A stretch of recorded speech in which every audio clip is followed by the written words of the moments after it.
Welcome to Aim Balamedha coaching centre. ఈ వీడియోలో మనం ప్రజెంట్ కంటిన్యూస్ టెన్స్‌కి సంబంధించి కోచింగ్ ఏ విధంగా ఉంటుందో తెలుసుకోబోతున్నాం. సో, ఈ పిక్చర్‌లో చూడండి. మనకి ఒక వ్యక్తి ఇంకో వ్యక్తి ఎక్కడున్నాడా అని ఎతుకుతున్నాడు. అక్కడ ఆ వ్యక్తి కనిపించలేదు. అప్పుడు అతను ఏమంటున్నాడు? వాట్ ఆర్ యూ డూయింగ్ అని అడుగుతున్నాడు. సో, ఏంటిది వాట్ ఆర్ యూ డూయింగ్ అంటే? చూడండి, యూ ఆర్ డూయింగ్.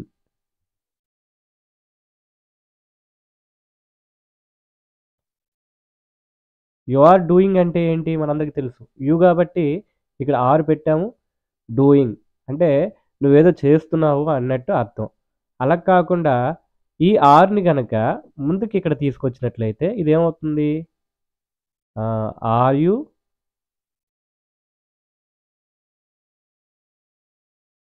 డూయింగ్ అని అవుతుంది.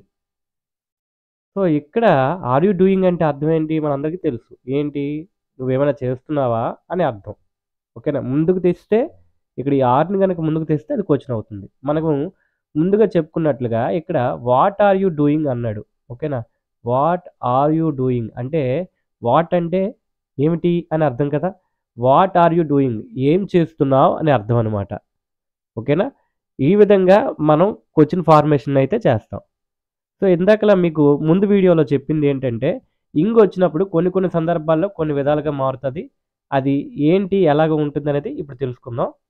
ఇక్కడ మీరు గమనించినట్లయితే talk, bring, play, learn, watch, sleep, draw, do. ఇవి గనుక చూసుకున్నట్లయితే మనకి ఇక్కడ ఇంగ్ ఫార్మ్ యాడ్ అయినప్పుడు ఏ విధంగా మారుతుంది అనేది తెలుసుకుందాం. ఇక్కడ ఏముండదు. టాక్ ఉందనుకోండి. టాక్‌కి ఇంగ్ యాడ్ అయితే టాకింగ్ అవుతుంది.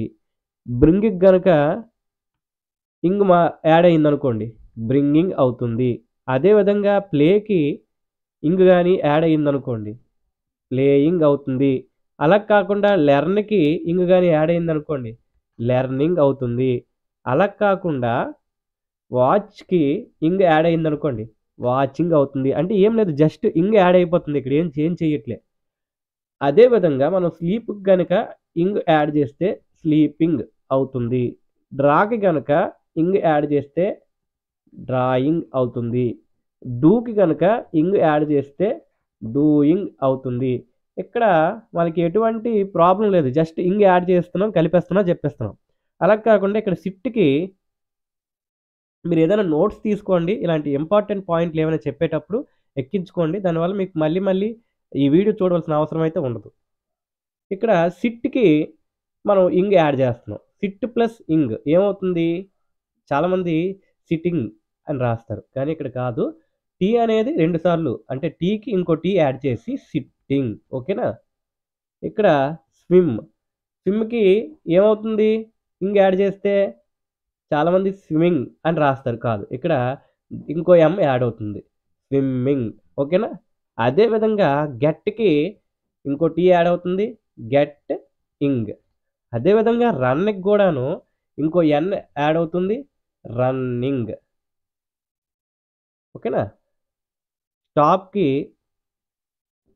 స్టాపింగ్.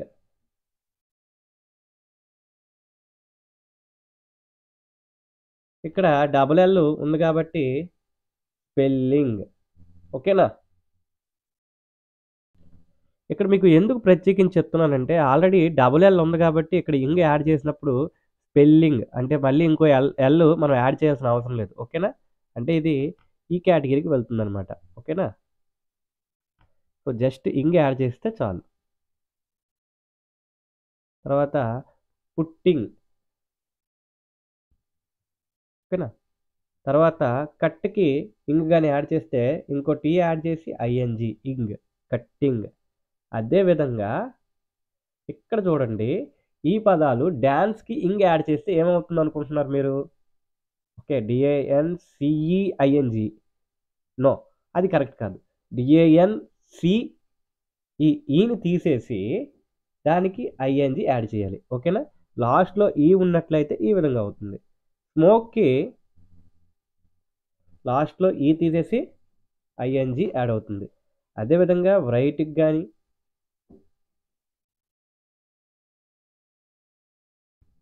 రైటింగ్ అవుతుంది.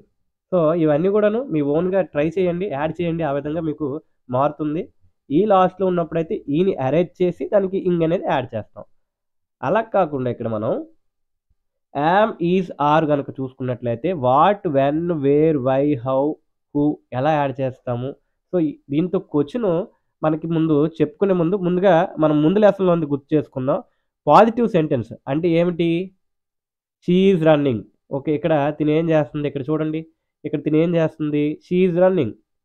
He is thinking. ఇతని గురించి చెప్పాలంటే హీ ఈజ్ థింకింగ్. ఇక్కడ డాగ్ ఏం చేస్తుంది? Dog is barking. ఇక్కడ వీళ్ళేం చేస్తున్నారు? They are talking. ఓకేనా? దే. ఎక్కువ మంది ఉన్నారు కాబట్టి దే అన్నాను. ఇక్కడ ఈమె ఏం చేస్తుంది? She is playing with paper. ఓకేనా?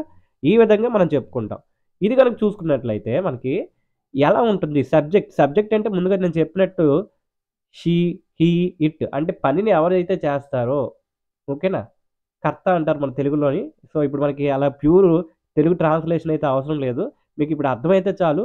ఈ he, she, it, I, we, you, they లేదా ఇక్కడ ఒక నౌన్ ఏదో ఒక రాజు గాని అంటే ఏదో ఒక వ్యక్తి చేస్తాడు కదా! అతని పేరు రాజు అనుకుందాం. రాజు గాని ఎవరైనా చేసినట్లయితే వాళ్ళు మనం ఏమంటాం? సబ్జెక్ట్ అంటాం. ఓకేనా? సబ్జెక్ట్ వచ్చి యామ్, ఈజ్, ఆర్ వస్తుంది. ఓకేనా? యామ్, ఈజ్, ఆర్ వచ్చి అప్పుడు ఏమవుతుంది? వెర్బ్‌కి ఇంగ్ వస్తుంది. వెర్బ్‌కి ఇంగ్ వచ్చినప్పుడు ఏ విధంగా మారుతుందో మీకు చెప్పాను. లాస్ట్‌లో గనక టీ, ఎం ఉన్నప్పుడు డబుల్ వస్తుంది లెటరు. అలా కాకుండా ఈ ఉంటే లాస్ట్‌లోని అంటే ఒక వర్డ్‌కి ఇంగ్ చేర్చాలన్నప్పుడు లాస్ట్‌లో గనక ఈ ఉంటే ఆ ఈని తీసేసి ఇంగ్ అనేది యాడ్ చేయడం జరుగుతుంది. ఓకేనా? ఇక్కడ మనం చూసుకున్నట్లయితే చూడండి సబ్జెక్ట్ ఏంటి సబ్జెక్టు? హీ అనుకుందాం. ఓకేనా? హీయా మీ ఇష్టమే. మరి హీ పెట్టినప్పుడు మనం ఏం పెట్టాలి? ఈ పక్కనే యామ్ పెడతామా? ఈజ్ పెడతామా? ఆర్ పెడతామా? ఏం పెట్టాలి? Very good.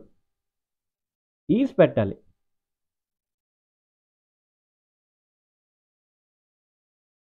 సో, మనం వెంటనే ఈజ్ పెడతాం. హీ ఈజ్ అంటే ఇక్కడ హీ ఈజ్ తర్వాత ఏంటి పెట్టాలి? వెర్బ్ ఇంగ్ అనమాట. ఓకేనా? ఈజ్ ఏం చేస్తున్నాడు? అక్కడ అబ్బాయి ఏం చేస్తున్నాడు? ఇందాక చూపించిన ఇమేజ్‌లో థింకింగ్. ఓకేనా? థింకింగ్. ఇందులో లేదు. పోనీ స్విమ్ చేస్తున్నాడు అనుకుందాం అబ్బాయి. సో, అప్పుడు ఏం చెప్పాలి? ఇక్కడ వెర్బ్ పెట్టి వెర్బ్‌ని ఇలా పెట్టేస్తే అయిపోతుందా? కాదు. దానికి ఇంగ్ యాడ్ చేయాలి. ఇంగ్ యాడ్ చేసేటప్పుడు రూల్ చెప్పాను కదా! స్విమ్ ఇంగ్. ఓకేనా? స్విమ్మింగ్ ఇక్కడ మీరు ఇంకా దానికి ఏమైనా యాడ్ చేద్దాం అనుకున్నారనుకోండి. హీ ఈజ్ స్విమ్మింగ్ అంటే అర్థం ఏంటి? అతను స్విమ్మింగ్ చేస్తున్నాడు. అలా కాకుండా he is swimming in the pond. ఓకేనా? ఇన్ అంటే ఇక్కడ మీకు ప్రపోజిషన్స్ అనేవి ఇంకా చెప్పాల్సుంది. క్లియర్‌గా చెప్తాను. దాని గురించి కూడాను క్లాస్‌లనేవి ఉన్నాయి. మీకు బేసిక్‌గా అయితే ఇప్పుడు అర్థం చేసుకోండి. ఇన్ అంటే ఏదైనా లోపల ఉండేటప్పుడు ఇన్ అంటారు. మీకు దాని గురించి ఇంకా చాలా ప్రత్యేకించి క్లాస్‌లయితే ఉన్నాయి. ఎందుకంటే the most important thing preposition కూడాను. చాలామంది కన్‌ఫ్యూజ్ కూడా అవుతారు. దానికి ఎందుకంటే ఒక సెర్టెనిటీ ఉండదనమాట ఇంగ్లీష్ విషయానికొచ్చేసరికి. ఒక్క సందర్భంలో ఒక్క విధంగా మారుతుంది. అందుకే అది కొద్దిగా డిఫికల్ట్‌గా అనిపిస్తుంది. ఎందుకంటే అది ఫారిన్ లాంగ్వేజ్. మన తెలుగుతో పోల్చుకోవడానికి అవ్వదనమాట. చాలా విధంగా డిఫరెన్స్‌లనేవి ఉంటాయి. ఓకేనా? ఇక్కడ in swimming in the pond. ఓకేనా? Is swimming in the pond అంటే ఇక్కడ ప్లస్ ప్లస్ డాష్ పెట్టాను చూడండి. అంటే అక్కడ ఈ మ్యాటర్ అంతా కూడాను ఏదో మనం దానికి రిలేటెడ్‌గా స్విమ్మింగ్ అంటే ఎక్కడ స్విమ్మింగ్ చేస్తున్నాడు? అది చెప్పాలి కదా మనం. సో, ఆ విధంగా యాడ్ చేస్తాం అనమాట. నెక్స్ట్ గనక చూసుకున్నట్లయితే మనం చూడండి ఇక్కడ క్వెషనింగ్ సెంటెన్స్ చూసుకుందాం. క్వెషనింగ్ సెంటెన్స్ గనక చూసుకున్నట్లయితే మనకి ముందు వాట్ లేకుండా చెప్తున్నాను. వాట్, వేర్ ఇవి చూడండి ఇక్కడ what, when, where, why, how, who అవేంటనేవి మీకు కిందటి వీడియోలో ఎక్స్‌ప్లెయిన్ చేశాను. హూ అంటే ఒక పర్సన్ గురించి క్వెషన్ అడిగేటప్పుడు హూ వాడతారు. అదే విధంగా ఏ విధంగా ఒక పని జరిగింది అని తెలుసుకోవడానికి హౌ వాడతారు. ఇక్కడ ఎందుకు అలా జరిగింది అని తెలుసుకోవడానికి వై వాడతారు. ఏ ప్లేసు అని క్వెషనింగ్ అడగడానికి వేర్ వాడతారు. అలా కాకుండా ఏ టైంలో జరిగింది అని అడగడానికి వెన్ వాడతారు. అక్కడ ఏం జరిగింది అని అడగడానికి వాట్ వాడతారు. అదే విధంగా విచ్ గురించి కూడా చెప్పాను. ఇక్కడ విచ్, వాట్ తేడా కూడాను గత వీడియోలో చెప్పాను. ఎవరైనా చూడనట్లయితే గత వీడియో చూడండి. వీడియో యొక్క లింక్ డిస్క్రిప్షన్‌లో ఇవ్వబడింది. సో, నెక్స్ట్ గనక మనం యామ్, ఈజ్, ఆర్ ఇక్కడ ఎప్పుడొస్తాయి? ఫస్టు క్వెషన్ గాబట్టి మనకి యామ్, ఈజ్, ఆర్ స్టార్టింగ్‌లో వస్తాయి. అంటే ఏంటి మనం మిడిల్‌లో ఉండవలసిన ఇక్కడ ఈ సబ్జెక్ట్ తర్వాత ఉండవలసిన యామ్, ఈజ్, ఆర్‌లని ముందుకు తీసుకెళ్ళిపోతామనమాట. ఓకేనా? ఈ ముందుకి మనం పెట్టినట్లయితే అది కోచింగ్ అవుతుంది. ఇక్కడ చూడండి.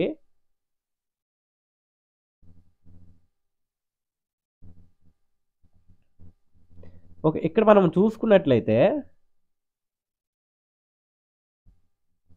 చూడండి. ఇక్కడ యామ్, ఈజ్, ఆర్. మనం దేనికి సంబంధించి ఇక్కడ ఇతను థింక్ చేస్తున్నాడా? ఆమె చదువుతుందా లేదా? ఇక్కడ ఒక టేబుల్ మీద ముందు ఒక ఇమేజ్‌ని చూపించాను చూడండి. ఈమె, ఈమె చదువుతుందా లేదా ఆడుకుంటుందా? డౌట్‌గా ఉంది కదా! దాన్ని క్వెషన్‌గా అడుగుదాం అనుకున్నాం అనుకోండి. ఏ విధంగా అడుగుతాం? ఫస్టు మనం షీ ఈజ్ ప్లేయింగ్ అనాలనుకోండి. అప్పుడు మనం ఏమంటాం? She is playing. మామూలుగా నేను ఇది పాజిటివ్ సెంటెన్స్ చెప్తున్నాను. క్వెషన్ కాదు. She is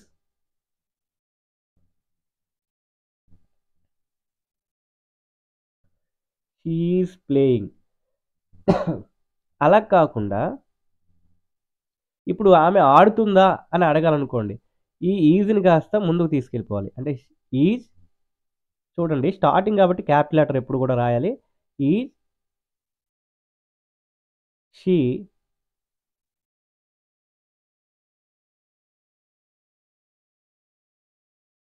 is she playing?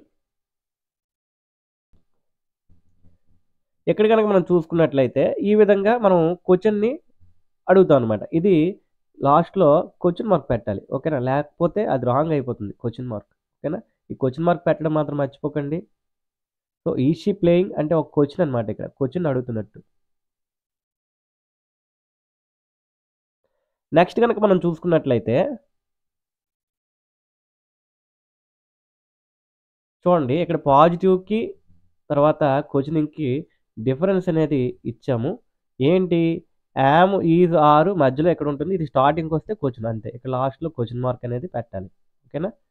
So, చూద్దామా? ఇక్కడ మనం ఏం చేస్తున్నాడు అని అడగాలనుకోండి. అప్పుడు ఏం చేస్తాం? What is he doing? ఇందాకల అబ్బాయి థింక్ చేస్తున్నాడు. What is he thinking about? లేదా వాట్ ఈజ్ హీ డూయింగ్? ఇక్కడ సింపుల్‌గా మీకు చెప్తున్నాను వర్డ్స్, సెంటెన్స్ అనేవి. మీకు డిఫికల్ట్‌గా ఇంకా వెళ్ళట్లేదు. ఎందుకంటే మీకు ఫర్దర్‌గా వెళ్దాం. ఇంకా స్టార్టింగ్‌లో చాలామంది పిల్లలైతే ఇంకా స్టార్టింగ్‌లో ఉంటారు కాబట్టి వాళ్ళని మరీ ఇబ్బంది పెట్టడం కరెక్ట్ కాదు కాబట్టి ఇక్కడ నేను స్టార్టింగే చెప్తున్నాను. ఇక్కడ చూడండి. షీ ఈజ్ లేదా దే చెప్దామా? ఇందాకల షీ చెప్పాం కదా! సబ్జెక్ట్‌లో దే. ఓకేనా? దే, దే పక్కన ఏం రావాలి? ఈజ్ రావాలా? యామ్ రావాలా? ఆర్ రావాలా? యెస్. ఇక్కడ ఆర్ రావాలి.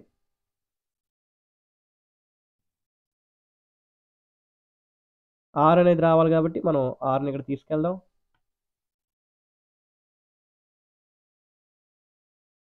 ఓకేనా? దే ఆర్ ఏం చేస్తున్నారు? They are dancing. Okay. Dancing పెడదామా? లేదా దే ఆర్ సింగింగ్ మీ ఇష్టమే.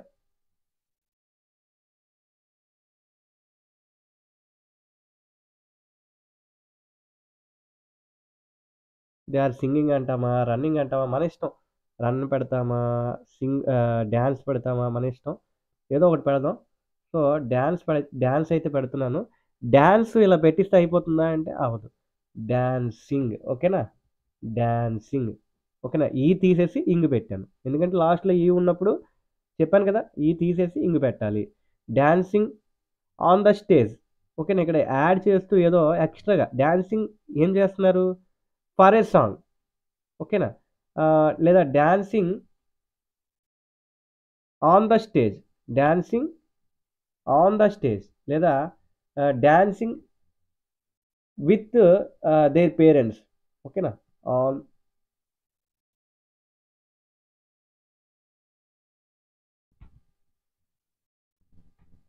డాన్సింగ్ ఆన్ ద స్టేజ్ అని చెప్పేసి ఇక్కడ ఫుల్ స్టాప్ అయితే లాస్ట్‌లో పెట్టాలి గ్యారంటీగా. సో, అది మాత్రం మర్చిపోకూడదు. ఎందుకంటే సెంటెన్స్‌కి అవి ఇండికేషన్స్ అనమాట. అదొక క్వెషనా లేకపోతే ఒక పాజిటివ్ సెంటెన్సా అని మీరు అక్కడ చెప్పడానికి ఉపయోగపడతాయి. ఇక్కడ మీరు దీన్నే పైదాన్నే క్వెషన్స్ కింద చేయాలి. అప్పుడు ఏం చేయాలి? ఈ ఆర్‌ని గనక ఇక్కడ తెచ్చేసి ఓకేనా? ఇప్పుడు వాళ్ళు డాన్సింగ్ ఆన్ ద స్టేజ్ వాళ్ళు స్టేజ్ మీద డాన్సింగ్ చేస్తున్నారా అని అడగాలనుకోండి. ఆర్ ఇక్కడ స్టార్టింగ్‌లోకి ఉన్న ఏదైనా సరే వర్డ్ అనేది క్యాపిటల్ లెటర్‌తో స్టార్ట్ అవ్వాలి కాబట్టి ఏ అనేది నేను క్యాపిటల్ లెటర్ చేశాను. ఆర్ ఇక్కడ చూడండి మనకి ఇక్కడ దే స్మాల్ లెటర్ వచ్చింది చూసుకోండి. ఆర్ దే డాన్సింగ్ ఓకేనా? ఆర్ దే డాన్సింగ్ ఓకేనా? ఆర్‌ని ఎక్కడ ఉండవలసిన ఆర్‌ని ఎక్కడ తెచ్చేసి జస్ట్ ఏం లేదు. ఆర్‌ని, ఈజ్, యామ్‌ని ముందుకు తీసుకెళ్ళిపోతే క్వెషన్ అయిపోద్ది. ఈ దే ఆర్, ఈ దే ఇంకా ఇవంతా కూడా ఇక్కడ ఉంటాయి. ఓకేనా?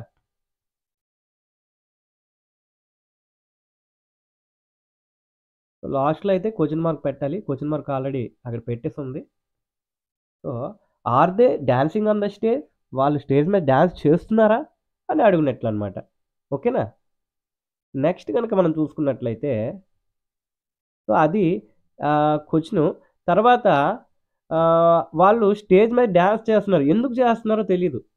సో, దాని గురించి ఎందుకు చేస్తున్నారని అడగాలనుకోండి. అప్పుడేం చేస్తాం? ఈ ఆర్ ముందు వై పెడతాం. ఓకేనా? ఈ ఆర్ ముందు గనక వై పెట్టామనుకోండి. ఇక్కడ ఏమవుద్ది? ఆ! వై ఆర్ దే డాన్సింగ్ ఓకేనా? Why are they dancing. Yes. అంటే ఇక్కడ అలాగే సందర్భాన్ని బట్టి వై పెట్టాలా? వేర్ పెట్టాలా? మనకు తెలుసు. ప్లేస్ గురించి అడుగుతున్నాం. అక్కడ క్వెషను. అక్కడ ఎందుకు ఆ సిట్యుయేషన్ జరుగుతుందని అడిగాం కాబట్టి వై పెట్టాం. ఓకేనా? నెక్స్ట్ గనక మనం చూసుకున్నట్లయితే చూడండి ఇక్కడ మనం చెప్పుకున్న క్వెషనింగ్ గురించే ఇచ్చాము. ఇందులో మనకి చాలా విషయాలు తెలియాల్సుంది. ఏంటంటే I am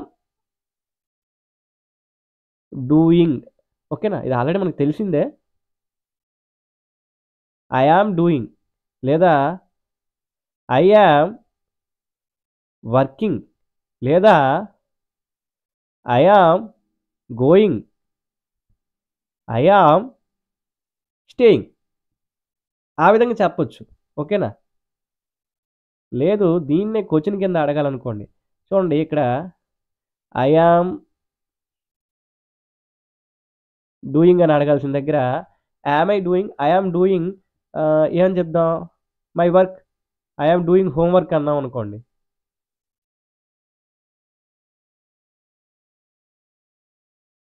I am doing home work. ఓకేనా?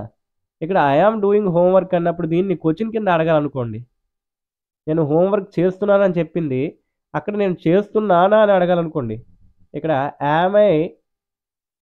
యామ్ ఐ డూయింగ్ అని అడగాలి. ఓకేనా?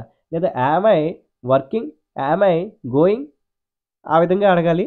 సో, షీ ఈజ్ డాన్సింగ్ లేదా షీ ఈజ్ సో, ఇక్కడ she is doing, she is working, she is going, she is staying ఈ విధంగా అడగొచ్చు. సో, ఇక్కడ హీ కదా! నేను షీ అని చెప్పేస్తున్నాను. అలా కాకుండా షీ ఈజ్ ఓకేనా? ఆ విధంగా అనమాట. ఇక్కడ మీకు స్ట్రక్చరల్ టేబుల్ ఇచ్చాం కాబట్టి, ఆ స్ట్రక్చరల్ టేబుల్స్‌తో మీరు నంబర్ ఆఫ్ ఎక్స్‌ప్రెషన్స్ అనేవి చేసుకోవచ్చు. ఇక్కడ వెర్బ్స్ బదులు మీకు నచ్చిన వెర్బ్ పెట్టుకోండి. ఓకేనా? ఆ సందర్భానుచ మీరు యూజ్ చేయాలనమాట. మీరు డైలీ లైఫ్‌లో యూజ్ చేస్తే మీకు బాగా గుర్తుంటాయి. లేదు ఇక్కడ మనం నోట్‌బుక్‌లో ఎక్కించుకొని ఏదైనా కంఠస్థ పెడతామంటే ఇక్కడ అలా పనికిరాదు. ఇక్కడ మనం డైలీ లాంగ్వేజ్ అంటే ఏంటి? మనం డైలీ యూజ్ చేసేది లాంగ్వేజ్ గాని, మ్యాథ్స్ గాని. సో, ఇక్కడ చూడండి ఇట్ ఈజ్ వర్కింగ్. ఒక మెషిన్ ఉందనుకుందాం. మెషిన్ గురించి చెప్తున్నాను. It is working. ఇప్పుడు ఫుల్ స్టాప్ పెట్టాలి లాస్ట్‌లో కదా! సో, అది పెట్టాం మనం. మనకి ఆ మెషిన్ వర్క్ చేస్తుందా లేదా ఆహ్, మనకు తెలియాలి. అప్పుడు ఏం చెప్తాం? ఇక్కడ క్వెషన్ అనమాట. Is it working? Is it working? ఓకేనా? సో, ఎలా పనిచేస్తుందో మనకు తెలియాలి. ఎలా అని అడగడానికి సో, ఏం వాడతాం? Question word how. హౌ. చూడండి ఇక్కడ ఏంటి? How is it working? Question mark పెట్టాలి. ఓకేనా? How is it working? చూడండి ఈజ్ ఇట్ వర్కింగ్‌కి అంటే ఈజ్ ఇట్ వర్కింగ్ అంటే పని చేస్తుందా? హౌ ఈజ్ ఇట్ వర్కింగ్ అంటే ఎలా పనిచేస్తుంది? ఇక్కడ 2 కూడా క్వెషన్‌లే. గానీ అది పని చేస్తుందా అంటే మనం ఇక్కడ ఈజ్ ఇట్ వర్కింగ్ లేదా చూడండి are we staying, are we staying అన్నాం. ఇక్కడ అంటే మనం స్టేయింగ్ చేస్తున్నామా అని క్వశ్చన్ అడిగినప్పుడు దీనికి ఎస్ ఆర్ నో అనే ఆన్సర్ అయితే వస్తుంది. అంతే కదా, ఎస్ ఆన్సర్ కానీ నో కానీ. ఆర్ వి స్టేయింగ్ హియర్, మనం ఇక్కడ స్టే చేస్తున్నామా అని అడగాలనుకోండి, ఎస్ అయితే ఎస్ లేదంటే నో. దాంట్లో మరి ఇంకో ఆన్సర్ అనేది ఉండదన్నమాట, 2 ఆన్సర్లే. లేదా why are you staying, where are you staying అని అడిగాం అనుకోండి, అంటే ఎక్కడ, where are where are we staying అని అడిగాం అనుకోండి, ఇది కూడా క్వశ్చనే కానీ దీనికి బోల్డ్ ఆన్సర్స్ ఉంటాయి. వేర్ ఆర్ వి స్టేయింగ్, ఎక్కడ హోటల్లో స్టే చేయొచ్చు, ఎక్కడైనా హోమ్ దగ్గర స్టే చేయొచ్చు, లేదా ఏదైనా ఏ ప్రదేశంలోనే స్టే చేయొచ్చు. దానికంటూ పర్టికులర్ ఆన్సర్ ఉండదు. ఓకేనా, అక్కడ సిచ్యువేషన్ బట్టి ఆన్సర్ ఉంటుంది. ఓకేనా, దీనికి మాత్రం లేదు, మనం ఆర్ వి స్టేయింగ్ అని అడుగుదాం అనుకోండి, ఇక్కడ వేర్ లేదు.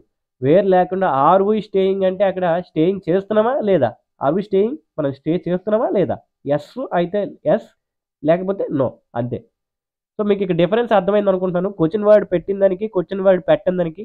ఓకేనా, నెక్స్ట్ కనుక మనం చూసుకున్నట్లయితే చూడండి, అదే క్వశ్చన్ వర్డ్ పెట్టేసి సెంటెన్స్ అనేది ఇక్కడ ఇవ్వడం జరిగింది. చూడండి, ముందు క్వశ్చన్ వర్డ్ లేకుండా నేను చదువుతాను, మీకు అప్పుడు సెంటెన్స్ అనేది మీనింగ్ ఎక్కడ ఎలాగ ఉంటుందో చూద్దాము. ఇక్కడ నుంచి స్టార్ట్ చేద్దాం. Is he working today, today అంటే తెలుసు కదా మనకి, ఈరోజు. ఈజ్ హీ వర్కింగ్ టుడే, దానికి ఆన్సర్ ఏం చెప్తాం, అతను వర్క్ చేస్తున్నాడా లేదా. ఈజ్ హీ వర్కింగ్ టుడే అంటే ఎస్ అయితే ఎస్, నో అయితే నో. మనకి షార్ట్ ఆన్సర్స్ చెప్పడం కూడా వచ్చు. ఎస్ వర్క్ చేస్తున్నాడు అనుకోండి, ఏం చెప్తాం, ఎస్ ఈజ్. ఓకేనా, దాన్ని మనం ఎలా రాస్తాం షార్ట్ ఫామ్లో, ఎస్ ఈజ్. ఓకేనా, ఆ విధంగా రాస్తాం. సో లేదు చెయ్యట్లేదు అనుకోండి, నో హీజింట్. ఓకేనా, మనకి షార్ట్ ఫామ్ రాయడం ఆల్రెడీ తెలుసు, మనం ముందు వీడియోస్లో నేర్చుకున్నాం.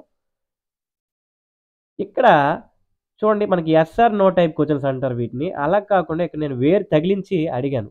వేరు సో ఒక వ్యక్తి ఉన్నాడు, ఒక్కొక్కసారి ఒక్క దగ్గర పనిచేస్తాడు. అతను ఒకరోజు ఇక్కడ మనకి ఒక ఊర్లో పనిచేస్తే నెక్స్ట్ డే ఇంకో ఊర్లో పనిచేస్తాడు. ఒక కార్పెంటరో లేకపోతే ఆయన ఒక డాక్టరో టీచరో ఎవరు అయ్యారనుకోండి. సో అతను ఏం చేస్తున్నాడు, చూడండి, where is he working today, లాస్ట్లో క్వశ్చన్ మార్క్ కొంచెం చూసారా, where is he working today, అతను ఈరోజు ఎక్కడ వర్క్ చేస్తున్నాడు. దానికి చాలా ఆన్సర్స్ వస్తాయి, ఎస్ అని కానీ నో అని కానీ చెప్పలేం. Where is he working today, చూడండి, అప్పుడు ఏం చెప్పాలి, అతను ఎక్కడ వర్క్ చేస్తున్నాడంటే ఎక్కడైనా వర్క్ చేయొచ్చు, వైజాగ్లో చేయొచ్చు, లేదంటే ఎక్కడ ఇచ్చాపురంలో చేయొచ్చు, ఏ ఊర్లో అయినా చేయొచ్చు, చెప్పలేం. తర్వాత ఈ విధంగా వేరు, what is he working today, లేదా వాట్ పెట్టారనుకోండి,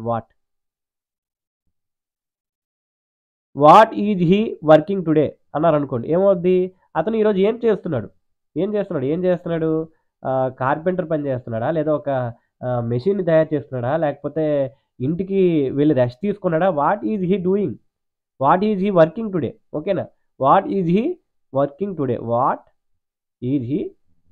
టుడే. ఇక్కడ మీకు స్ట్రక్చరల్ టేబుల్ ఇచ్చాం కాబట్టి మీకు ఈ స్ట్రక్చర్తో ఎన్ని ఎక్స్ప్రెషన్స్ అయినా వస్తాయి. ఓకేనా, మీరు చాలా ఎక్స్ప్రెషన్స్ అయితే జనరేట్ చేయొచ్చు. ఓకేనా, ఇక్కడ చిన్నది నోట్ ఏంటంటే, so where is Ben working today ఉందనుకోండి, not is working Ben today. First ఏం రావాలి, ఈజ్ పక్కనే మనకి ఈజ్ బెన్ రావాలి. ఓకేనా, బెన్ వచ్చిన తర్వాత మనకి బెన్కి సంబంధించి వర్క్ వచ్చి దానికి రిలేటెడ్గా ఈ టుడే అనేది వస్తుంది అనమాట. ఆ విధంగా అయితే రావాలి. ఇక్కడ మనం వర్డ్ ఆర్డర్ని మార్చకూడదు. దీని గురించి కూడాను మనకి సైనిక్ స్కూల్కి సంబంధించి సిలబస్లో ఇచ్చారు వర్డ్ ఆర్డరు. సో అది కూడా మనం చాలా జాగ్రత్తగా చూసుకోవాలి. ఈ విధంగా మనకి గ్రామర్ అర్థమైతేనే మనం అది చేయగలం అనమాట. సో అందుకే నేను చాలా చిన్న సెంటెన్స్, సింపుల్ సెంటెన్స్, అదే చిన్న వర్డ్స్ కూడా తీసుకుంటున్నాను. మీకు రాను అయితే అన్నీ అర్థమయ్యాక మీకు గ్రామర్ అనేది కొద్దిగా అడ్వాన్స్డ్గా కూడా చెప్పడం జరుగుతుంది. ఓకేనా, తర్వాత వేర్ ఆర్ దోస్ పీపుల్ అంటే ఆ పీపుల్ అంటాను చూడండి. దోస్ అంటే మనం దూరంగా ఉన్న ఎక్కువ మంది ఉన్నారనుకోండి. ఇక్కడ సపోజ్ ఎక్కువ మంది దూరంగా ఉన్నారు. ఓకేనా, ఎవరో దొంగలో ఎవరో అనుకున్నాం పోనీ. ఇక్కడ ఈ వ్యక్తి వాళ్ళ గురించి చెప్పాలి. అప్పుడు ఏం చెప్తాడు? దోస్ పీపుల్స్ అని చూపిస్తాడనమాట. అలా కాకుండా అంటే ఇక్కడ దూరంగా ఉన్నారు. ఇక్కడ లాంగ్. అలా కాకుండా దగ్గరలోనే ఉన్నారనుకోండి.